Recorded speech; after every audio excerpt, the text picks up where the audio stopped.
नमस्कार दोस्तों, कैसे हैं आप लोग। दोस्तों हम लोग बात कर रहे थे यूनिवर्स के बारे में। हम लोग बात कर रहे थे कि हम लोगों को सोचते रहना चाहिए क्या कि ये ब्रह्मांड, ये यूनिवर्स आया कहाँ से, हम आए कहाँ से, सूर्य चांद तारे आए कहाँ से, सूर्य क्या है, चांद क्या है, तारे क्या है, इसके बारे में हमें कोई विचार करना चाहिए। हम बात कर रहे थे कारणतः सिद्धांत के बारे में कि कारणतः सिद्धांत क्या होता है। तो अभी हमने अपनी जिज्ञासाएं जगाई किस चीज के बारे में, ब्रह्मांड के बारे में। अब हम देख लेते हैं कारणतः का सिद्धांत क्या होता है। देखो मेरे प्यारे दोस्तों, आप लोग ये सभी चीजों को जानते हैं। दोस्तों हम लोग केवल चर्चा कर रहे हैं। क्या कर रहे हैं? चर्चा कर रहे हैं। किन विषयों के बारे में? कुछ जगत के विषयों के बारे में, कुछ अपने बारे में, कुछ राज्य के बारे में, परिवार के बारे में, घर के बारे में, समाज के बारे में, देश के बारे में। दोस्तों हम सब जानते हैं कि ये स्केच है। जानते हैं कि नहीं जानते हैं स्केच? लेकिन एक बच्चा ऐसा भी होगा मेरे प्यारे दोस्तों जो नहीं जानता है कि स्केच है। जिसने अभी जिसको नहीं देखा है वो नहीं जानता है कि स्केच है। आप मुझे बताओ, जब बच्चा जन्म लेता है तो क्या वो जानता है कि मैं हिंदू हूं? तो क्या वो जानता है कि मैं इस जाति में पैदा हुआ हूं? तो क्या वो जानता है कि मेरा नाम ये है, मेरा नाम बी है, मेरा नाम सी है? क्या वो जानता है कि ये मेरे माता पिता है? क्या वो जानता है बच्चा कि ये जो बल्ब जल रहा है इसके पीछे रीजन क्या है? क्या वो बच्चा जानता है कि ये जो पंखा चल रहा है इसके पीछे रीजन क्या है? क्या वो बच्चा जो जन्म लिया है अभी अभी, क्या वो अपने आसपास की किसी वस्तु को जानता है? मेरे प्यारे दोस्तों, आप जो बच्चा अभी छोटा बड़ा हो रहा है उससे आप ये रखिएगा उसके सामने, पूछिएगा इसे क्या कहते हैं, तो वो उसको नहीं बता पाएंगे। तो दोस्तों जब हमारा जन्म होता है तो कुछ लोगों का मानना है कि हमारी बुद्धि कोरे कागज के समान होती है, हमें उसको भरना है। कैसे? अनुभवों से, शिक्षा से, ज्ञान से। जितना लोगों ने जान लिया है कम से कम उसके बारे में तो जाना है, हम उसके बारे में तो सीखे हम। तो दोस्तों जब बच्चा इसके बारे में नहीं जान रहा है लेकिन आप तो जान रहे हैं, अब आप बताएंगे उसको कि इसको स्केच कहते हैं। आप बताएंगे कि देखो पुजारी तुम्हारी मम्मी, देखो पुजारी तुम्हारे पापा, ओए तुम्हारा नाम क्या नाम है? पहले छोटू छोटू बोलेंगे, ओए छोटू आ जा, हेलो छोटू, हाय कैसी हो, कैसे लग रहे हो? पहले हम ऐसे करेंगे। फिर उसको एक नाम दिया जाएगा, फिर उसको एक जाति जहाँ जन्म लिया तब मिल ही गई है, फिर उसको एक धर्म मिल गया जहाँ उसने जन्म लिया है, फिर उसको एक लिंग मिल गया कि वो लड़का है कि वो लड़की है। मिल गया कि नहीं मिल गया? तो ये तीन चीजें उसको जन्म से मिली है। क्या? जन्म उसने कहाँ लिया? जहां जन्म लेगा, गरीबी में लिया कि अमीरी में लिया? तो गरीबी में अगर जन्म लिया तो वो गरीब हो गया, और अगर वो किसी विशेष जाति में जन्म लिया तो उस जाति का हो गया। जहां जो वो धर्म है वो उस धर्म का हो गया। और बाद में हमने उसको एक नाम दे दिया क्योंकि इससे इस नाम से इसकी पहचान होगी। लेकिन क्या दोस्तों ये धर्म, जाति, लिंग, धर्म है, जाति है, लिंग है और ये नाम है, क्या ये वही है? मेरे प्यारे दोस्तों, क्या हम धर्म है, क्या हम जाति हैं, क्या हम लिंग हैं, या क्या हम नाम है? मेरे प्यारे दोस्तों इस पर आप लोगों को विचार करना है कि आखिर हम हैं कौन। आप इस पर विचार करिएगा क्योंकि ये चीजें तो आपको जन्म से मिली हुई हैं, जन्म से मिली हुई हैं। अगर आप अमेरिका में पैदा होते तो आप कैसे होते? अगर आप ब्रिटेन में पैदा होते तो आप कैसे होते? अगर आप यूरोप में पैदा होते तो आप कैसे होते? अगर आप अफ्रीका में पैदा होते तो कैसे होते? अगर आप ऑस्ट्रेलिया में पैदा होते तो कैसे होते? तो दोस्तों जो परंपराओं से हम बंध जाते हैं उन परंपराओं पर कभी विचार करिएगा कि परंपराएं आखिर आई कहाँ से, ये प्रथाएं आखिर आई कहाँ से, इन प्रथाओं का कारण क्या है? ये प्रथाएं क्या पहले किसी देश काल के लिए ही थी, या किसी देश विशेष के लिए ही थी, या हमेशा के लिए थी? ये कभी 2000 साल पहले थी कि आज भी वही सही है, या आगे 2000 साल बाद भी वही सही रहेंगी? इस पर आप थोड़ा विचार करिएगा। नमस्कार दोस्तों, आप लोगों का the universe study hub channel पर बहुत बहुत स्वागत है। आज हम लोग डिस्कस करने जा रहे हैं कार्य कारण सिद्धांत के बारे में। देखिए हम लोग इतना तो देख चुके थे कि प्रत्येक कार्य का कारण होता है। अब आपने गांव में कुम्हार को तो देखा ही होगा, देखा है। हम किसी व्यक्तिगत जाति विशेष के बारे में बात नहीं कर रहे, जस्ट इस एग्जाम्पल के बारे में बात कर रहे हैं। जैसे जो व्यक्ति काम करते हैं ये एग्जाम्पल दिया जाता है, इसलिए हम इसकी बात कर रहे हैं। दोस्तों आप लोगों ने मिट्टी भी देखी होगी, देखी है कि नहीं देखी? अरे सबने देखी। मिट्टी से तो हम ट्रैक्टर बना के रखते हैं, हल्के में छोटे में ना ट्रैक्टर बना के रखते हैं। काय से? मट्टी से नहीं बनाते, ट्रैक्टर बनाते और गोली बनाते, फिर उससे गुल्ला से गालते थे, नहीं गालते थे? गालते थे। तो दोस्तों मट्टी है और कुम्हार है कि नहीं? दो लोग तो हैं, है ना? तो मट्टी है और कुम्हार है, और फिर क्या है? फिर कुम्हार क्या कर रहा है? कुम्हार क्या कर रहा है? उस मिट्टी से क्या बना रहा है? घड़ा बना रहा है। मिट्टी से घड़ा बनाए की क्या जरूरत पड़ गई? मिट्टी से घड़ा बनाए की आखिर क्या जरूरत पड़ गई? काहे कि उसमें हमें पानी भरना है, उसमें हमें गेहूं धरना है, उसमें हमको गेहूं रखना है, चावल रखना है, अपनी वस्तुओं को रखना है। क्यों रखना है? क्योंकि पहले इतनी बड़ी बड़ी अलमारी थोड़ी ना होती थी, पहले फ्रिज थोड़ी ना होता था, पहले प्लास्टिक की ये बोतलें थोड़ी ना होती थी। तो हम अपने जरूरत की लाने चीज़ें कछु न कछु में तो धरे ही ना भैया दादी, धरे कि ना धरे? बिल्कुल धरे। सो इसे हमने कब बनाओ? घड़ा बनाओ। लेकिन जब हमने घड़ा बनाओ मेरे प्यारे दोस्तों, तो जो मिट्टी है जो, वो क्या है? जो मिट्टी है वो क्या है? वो है मेरे प्यारे दोस्तों उपादान कारण। कारण तक वो हम 4 तरीके से देखते हैं। जो मिट्टी है वो है प्राथमिक कारण। अगर मिट्टी नहीं होती तो घड़ा बनता कैसे? अगर प्लास्टिक नहीं होती तो ये स्केच बनती कैसे?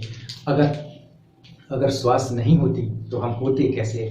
तो जो उपादान कारण है वो प्राथमिक कारण है मेरे प्यारे दोस्तों। जो कच्चा माल है वो उपादान कारण है। जैसे जब आप ईंट बना रहे हैं तो जो मिट्टी है वो उपादान कारण है, और जो ईंट बन रही है और जो ईंट मिट्टी जो ईंट का आकार ले रही है वो आकारिक कारण है, और जो मिट्टी को बना रहा है वो निमित्त कारण है। निमित्त मतलब बनाने वाला, निमित्त मतलब कुम्हार, निमित्त मतलब वो मजदूर जो मिट्टी से ईंट को बना रहे हैं। और ईंट क्यों बना रहे हैं मेरे प्यारे दोस्तों? ईंट आखिर बनाई क्यों जा रही है? क्योंकि ईंट से हमको घर बनाना है, ईंट से हमको सड़क बनानी है। वो जो अच्छी ईंटें नहीं आती हैं ऐसे जो लगी रहती हैं, कभी कभी हम लोग रोड पे लगा देते हैं उनको, या घर में जो देखते हैं अगल बगल लगा देते हैं, अच्छी लगती है। ईंट से हमको एक इंफ्रास्ट्रक्चर का निर्माण करना है। तो जो पहला कारण है, कारणता के 4 प्रकार है। कौन सा कारण? पहला कारण क्या? उपादान कारण। दूसरा कारण क्या? निमित्त कारण। तीसरा कारण क्या? आकारिक कारण। और चौथा कारण क्या? प्रयोजन कारण। कि किसी भी चीज के 4 कारण हैं। अब कार्य और कारणता पे अगर हम बात कर रहे हैं मेरे प्यारे दोस्तों, तो 2 प्रकार से इसको देख सकते हैं। कि पहला वर्ग मानता है कि जो कार्य है वो कारण में पहले से ही निहित है। इसको हम बोलते हैं सत्य कार्यवाद। क्या बोलते हैं? सत्य कार्यवाद। इसको क्या बोलते हैं? सत्य कार्यवाद। और जो बोलता है कि कार्य कारण में निहित नहीं है, इसको हम बोलते हैं असत्य कार्यवाद। असत्य कार्यवाद। और सत्कार्यवाद क्या है मेरे प्यारे दोस्तों? कि कार्य कारण में ही निहित है। आप इसको ऐसे समझिएगा कि वो बोल रहा है कि मिट्टी में घड़ा पहले से है, कोई नवीन रचना नहीं है, यहाँ कुछ नहीं हुआ है। मिट्टी में घड़ा था इसलिए घड़ा बन गया। अगर मिट्टी में घड़ा नहीं होता तो घड़ा कभी नहीं बनता।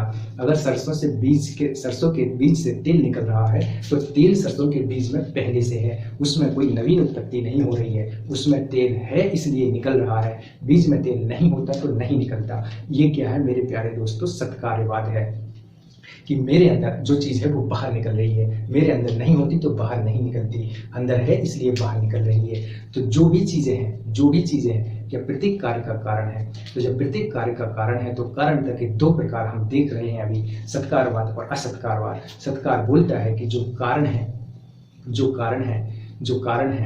प्रत्येक कार्य का कारण है और कारण में कार्य पहले से निहित है। अर्थात दूध में दही पहले से है, दूध में घी पहले से है, दूध में क्रीम पहले से है, दूध में मट्ठा पहले से है। क्योंकि आप बालू से मट्ठे को नहीं बना सकते हैं, बालू से घी को नहीं बना सकते हैं, बालू से आप सरसों के तेल को नहीं निकाल सकते हैं। तो मेरे प्यारे दोस्तों आप देखिए कि कितनी लॉजिकल बात कर रहे हैं। इसको बोलते हैं तार्किक, कि आप इनके तर्क को काट नहीं सकते हैं। कि वो जो कह रहे हैं सही तो कह रहे हैं कि यार सरसों नहीं होती तो उसमें तेल तो पहले से है, क्योंकि मैं तेल लाऊं तो तेल निकल तो कहाँ से निकल तो तेल? तो मैं सोचो अगर तेल हो तो ना तो तेल निकल तो कहाँ से? वो बीज में से कहाँ से निकल तो? गेहूं में आटा ना हो तो आटा आ तो कहाँ से? गेहूं में है ना, कहाँ से आ तो वो सोच रहा है सत्कारवादी, जो भी हमारे सत्कारवाद को मानने वाले हैं, जैसे सांख्य हैं और हमारे भारतीय दर्शन में सांख्य हैं, और सांख्य हैं इसमें जो प्रकृति परिणामवाद बोलते हैं, और रामानुजाचार्य भी हैं जो ब्रह्म परिमाणवाद बोलते हैं। मतलब ये जो प्रकृति है यही पहला कारण है, तो प्रकृति से ही अपने आप में सारी चीजें निकली हुई हैं, कहीं बाहर से नहीं आई हैं। तो दोस्तों सांख्य और रामानुजाचार्य क्या बोलते हैं कि प्रकृति परिणामवाद और ब्रह्म परिणामवाद, कि ये जो जगत है ये ब्रह्म का परिणाम है, और ब्रह्म के अंदर से वैसे ही निकला है जैसे मकड़ी के अंदर से जाला निकलता है। ये ब्रह्म से अलग नहीं है, और ब्रह्म के अंदर से आविर्भाव हुआ है और उसी में तिरोभाव भी हो जाएगा। ये ब्रह्म ही ब्रह्म है, ब्रह्म के अलावा और कुछ नहीं है। इसको विशिष्ट अद्वैतवाद बोलते हैं, जिसको हम कभी रामानुजाचार्य से डिस्कस करेंगे। तो दोस्तों अगर प्रत्येक कार्य का कारण होता है तो कारण और कार्य कैसे होता है इसको हमने देख लिया। कारण कार्य कैसे होता है कि एक वर्ग मानता है कि कारण में कार्य पहले से निहित है। कारण में कार्य पहले से निहित है। अर्थात दूध में घी पहले से है, दूध में खोआ पहले से है, दूध में दही पहले से है, दूध में मट्ठा पहले से है। क्योंकि आप बालू से मट्ठा नहीं बना सकते। क्या आप इस बात को काट सकते हैं? क्या इस बात को? अगर आप कर सकते हैं तो आप ज़्यादा लॉजिकल हो जाएंगे, आप ज़्यादा तार्किक हो जाएंगे, आपके तर्क ज़्यादा दमदार हो जाएंगे। दूसरा वर्ग आता है, बोलता है असत्कार्यवाद है। जो ये सत्कारवाद बोलता है वो बोलता है कि जो कार्य है वो जो कारण है ना, जो कारण है वो कार्य की अवस्था ही है कि वो कार्य में परिवर्तित हो जाएगा। जैसे जो बीज है वो कार्य है, और जो कारण है और जो वृक्ष है वो कार्य है, और जो उसमें फल लग रहे हैं ना वो प्रयोजन है, और जो उसमें परिवर्तन हो रहा है, जो परिवर्तन हो रहा है वो सब निमित्त हैं। अगर उसको हवा पानी ना मिले तो वृक्ष सूख जाएगा, अगर उसको सूर्य की किरणें ना मिले तो वृक्ष सूख जाएगा, हमें खाना ना मिले तो हम भी सूख जाएंगे। सूख जाएंगे कि नहीं सूख जाएंगे? बिल्कुल सूख जाएंगे। तो दोस्तों असत्कारवाद बोलता है कि मैं मानता हूं कि प्रत्येक कार्य का कारण है, मैं मानता हूं कि प्रत्येक कार्य का कारण है, लेकिन कारण से कार्य एक नवीन उत्पत्ति है। जो ये कारण से कार्य एक नवीन उत्पत्ति इसलिए है क्योंकि कार्य पहले से कारण में निहित नहीं है। अगर पहले से कारण में निहित नहीं है मतलब मिट्टी में घड़ा पहले से नहीं है, आप मिट्टी से घड़ा बना रहे हैं और उसको बनाने वाला भी कोई है। कौन है? कुम्हार। अगर कुम्हार निमित्त नहीं होता तो वो घड़ा भी नहीं बनता। अगर मिट्टी में घड़ा पहले से है तो मिट्टी क्यों है? घड़ा ही होना चाहिए। तो ये असत्कारवाद है जो मानता है कि मिट्टी में घड़ा पहले से नहीं है, मिट्टी से घड़ा बन रहा है। और मैं मानता हूं कि प्रत्येक कार्य का कारण है। मैं ये नहीं कह रहा हूं कि कार्य का कारण नहीं है, लेकिन कार्य पहले से निहित नहीं है।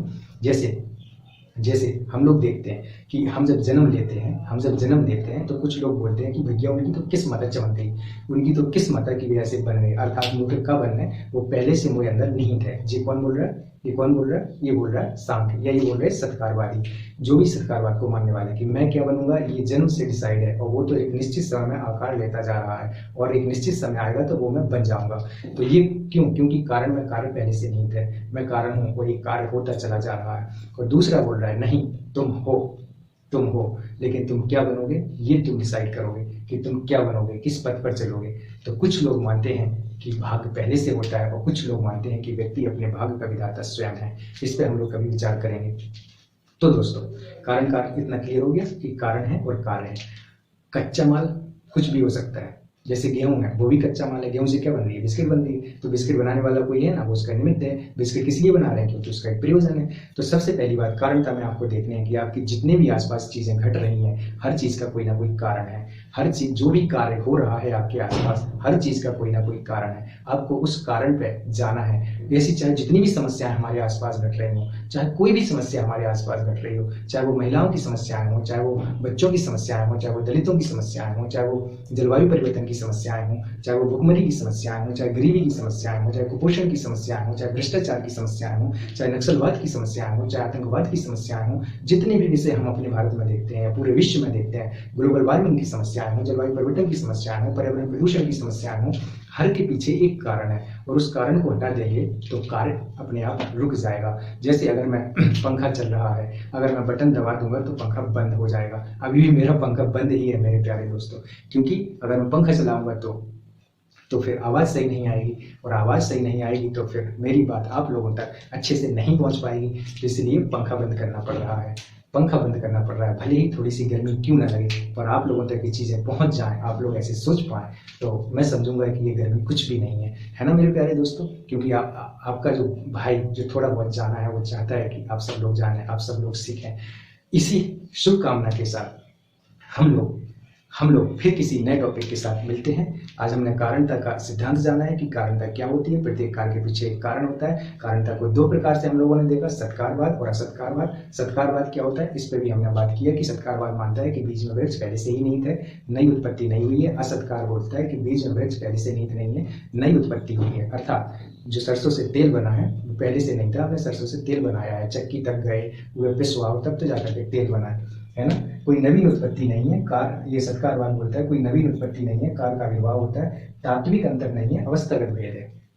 अवस्था में परिवर्तन होता है, तत्व दो नहीं हो जाते हैं। ये कारण अव्यक्त कार्य है। जो कारण है वो बोलता है कि पहले से कार्य उसमें है, लेकिन जो कार्य हो जाता है वो कारण ही है, लेकिन वो व्यक्त नहीं था। ये थोड़ी भाषा कठिन हो जाएगी जो हमारी समझ के परे हो जाएगी। हम लोग बहुत साधारण भाषा में चीज़ों को जानने का प्रयास कर रहे हैं मेरे प्यारे दोस्त, साधारण से साधारण भाषा में जो हमारे आम जन की समझ में आ सके, हमारे सभी भाइयों बहनों की समझ में आ सके। गौतम बुद्ध अगर संस्कृत में बोलते तो आम लोगों की समझ में कहाँ आती। अभी मैं इंग्लिश में बोलने लगूंगा तो मेरे कितने बहन भाई समझ पाएंगे, क्योंकि हम और उसी भाषा को अगर हम आज जैसे मैं हिंदी में बोल रहा हूँ तो वर्ल्ड में जो इंग्लिश का इतना प्रचलन है वो लोग कैसे इस चीज़ को समझ पाएंगे। नहीं समझ पाएंगे ना, तो हम जितनी सरल सहज और साधारण भाषा में बात करें ताकि हम अपने भाइयों और बहनों को अपनी बात को पहुंचा सकें। Thank you very much. Like, share and subscribe.